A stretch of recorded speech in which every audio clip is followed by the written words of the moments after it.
Hi and welcome to this special report for RickabyTV designed to demystify the world of accounts and tax and to help your business grow. Now today George Osborne produced or presented his most recent budget. It's the summer budget following the election recently.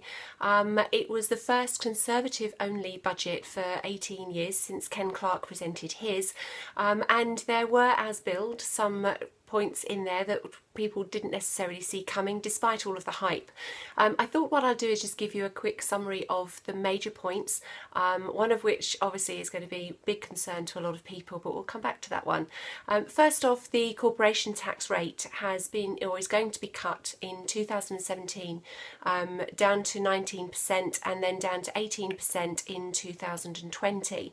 The payment dates of companies with a profit in excess of 20 million will be brought forward so that payments are made closer to the point of profit. National insurance, the annual employment allowance is going to rise from £2,000 per year to £3,000 from April 2016, which means that firms employing up to 4 workers full-time on the national living wage will not pay any additional insurance contributions. The thing to watch out for here is that if your company has only directors, you will no longer be eligible for this allowance.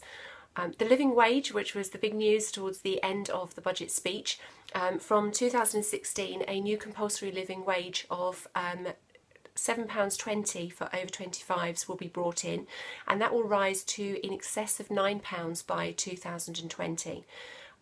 Apprenticeships, there's going to be an apprenticeship levy for larger businesses which will help finance the training for those apprentices to make sure that those people actually do get proper training and that they aren't ignored or that they don't suffer in any way.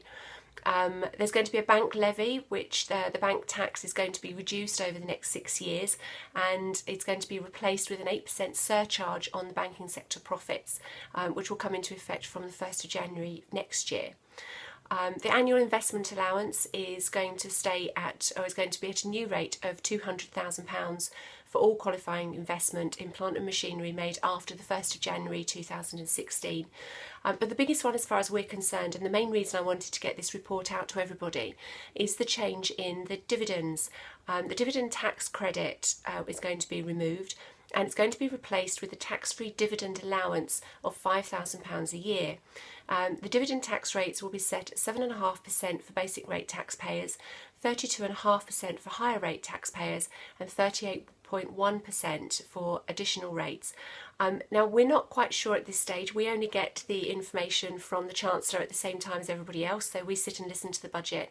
I also tweet on it, but we get that information. We don't get any advance warning, and at the moment we don't have the small print, so we don't actually know how that dividend change is going to play out, but our impression is that that's going to make quite a significant difference to the tax position of people who are currently taking a small salary and taking the balance of their income through dividends. Once we do know what the impact of that is going to be, we will obviously be in touch with those people and we will bring you up to date on what we would advise and where we think it's going to leave you. It may be that bonuses are the better option, but as I say, at this stage we just don't know. So our advice right now is sit tight. Nothing's going to change immediately, nothing's going to change until next year, so we will let you know just as soon as we do. In the meantime, we will be emailing out to all clients overnight a summary of the budget findings, and there is more information on the website already, and just have a look. If there's anything else that occurs to you that you're concerned about, then obviously, as ever, do get in touch. Please call either your client manager or one of the partners, and we'll be happy to tell you as much as we know right now. But as I say, we'll be studying the small print over the next couple of weeks. In the meantime, I will see you very soon.